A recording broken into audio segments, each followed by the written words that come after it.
روزے کی حالت میں سو رہے ہیں اور اس میں غسل فرض ہو گیا تو کہتے ہیں کہ روزہ ٹوٹ جاتا ہے، آپ کیا فرماتے ہیں؟ نہیں ٹوٹتا. کچھ لوگ یہ بھی سمجھتے ہیں کہ تھوک یا بلغم نگل جانے سے، اندر لے لینے سے روزہ ٹوٹ جائے گا یا مکروہ ہوگا، اس بنا پر وہ بار بار تھوکتے چلے جاتے ہیں، تو اس متعلق آپ کیا فرماتے ہیں؟ تھوک اور بلغم جتنا بھی ہو نگل گیا تو روزہ نہیں ٹوٹے گا. البتہ طبعی کراہت کی صورتیں بھی اس میں ہوتی ہیں، یا یہ کہ زیادہ تھوک منہ میں جمع کر کے نگلا تو یہ بھی ناپسندیدہ ہے.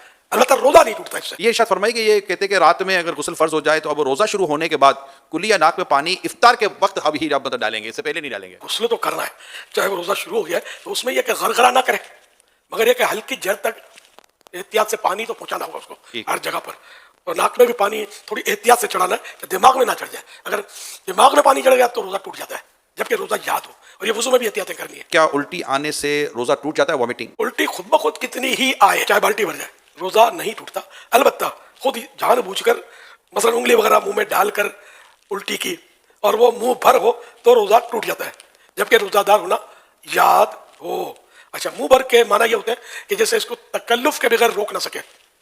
یوں کر کے روکا تو یہ تکلف ہو نا، اور رک گئی، ورنہ یہ پھاٹک کھلا رہتا تو در کر کے جا رہی تھی. تو اس صورت میں بھی روزہ توڑنے والی ہی یہ قید ہے. کہتے ہیں کہ حالت روزہ میں مسواک نہیں کرنی چاہیے، آپ کیا فرماتے ہیں؟ غلط فہمی ہے. جس طرح روزے کے علاوہ مسواک سنت ہے اسی طرح روزے میں بھی سنت ہے. کوئی اس میں احتیاط ہے؟ احتیاطیں ہیں اس میں کہ بہتر یہ ہے کہ ایسی مسواک استعمال کی جائے جس کا ٹیسٹ یا ریشے منہ میں نہ رہ جائے. اگر مسواک چبانے سے ریشے چھوٹے یا مزہ محسوس ہو تو ایسی مسواک روزے میں نہیں کرنا چاہیے. اگر روزہ یاد ہوتے ہوئے مسواک چباتے، دانت مانجتے، مسواک کرتے ہوئے اس کا ریشہ یا کوئی جز یعنی حصہ حلق سے نیچے اتر گیا اور اس کا مزہ حلق میں محسوس ہوا تو روزہ فاسد ہو یعنی ٹوٹ جائے گا. اور اگر اتنے سارے ریشے حلق سے نیچے اتر گئے جو ایک چنے کی مقدار کے برابر ہوں تو اگرچہ حلق میں ذائقہ محسوس نہ ہو تب بھی روزہ ٹوٹ جائے گا.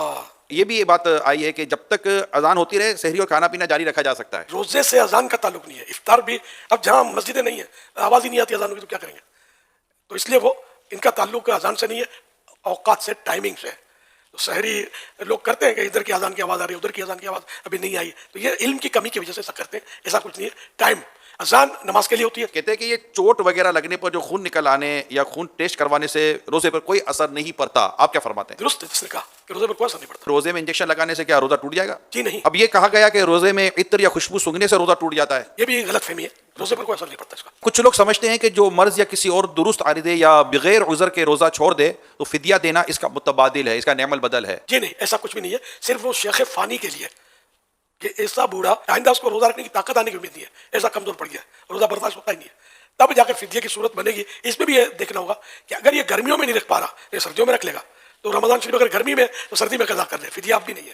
اچھا، اب بھی یعنی کہ دونوں سیزن میں اس کی کیفیت ہے کہ نہیں کر سکے گا یہ روزہ رکھ، اور اس نے فدیہ بھی ادا کر دیا. ایک روزے کا فدیہ ہوتا ہے ایک صدقہ فطر کی مقدار.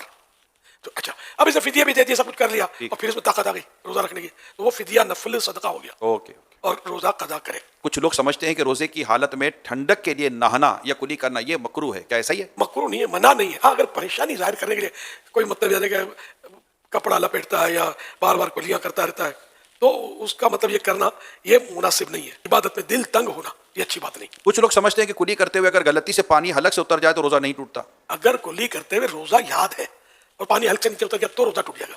اور اگر روزہ یاد نہیں ہے تو چاہے جان بوجھ کر پانی اتار دیا حلق سے نیچے تب بھی روزہ نہیں ٹوٹے گا. یہ بات بھی ہے کہ جو خواتین پریگننٹ ہوتی ہیں، حاملہ ہوتی ہیں یا دودھ پلانا ان کو ہوتا ہے تو ان پر روزہ فرض نہیں ہے. ان دونوں صورتوں میں تو ایسا نہیں ہے کہ روزہ فرض نہ ہو.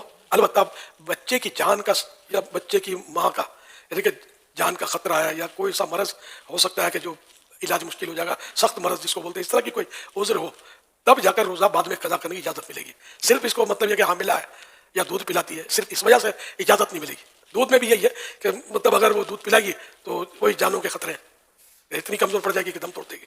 یا بچے کو دودھ نہیں پلائے گی بچہ فوت ہو جائے گا، تب جا کر روزہ چھوڑنے کی اجازت ہے اور بعد میں قضا پھر بھی فرض ہے. اگر خون کی کمی ہے تو ویکنیس ہے، اس کی وجہ سے ویکنیس ہے، تب کیا روزے میں کوئی رعایت ہے؟ اس طرح کے جو بھی امراض ہیں تو اس میں یا تو اپنا تجربہ ہے کہ مرض بڑھ جاتا ہے یا یہ کہ جان کے لالے بڑھ جاتے ہیں، خطرہ جان چلی جائے گی یا عقل چلی جائے گی وغیرہ. ایک تو اپنا تجربہ ہے تو روزہ قضا کرنے کی اجازت ملے گی.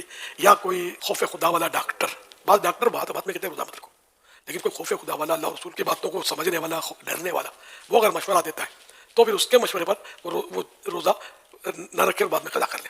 وہ یہی کہ اگر جو میں نے صورت بتایا کہ مرض بڑھ جائے گا یا دیر میں اچھا ہوگا یا جان چلی جائے گی یا عقل چلی جائے گی وغیرہ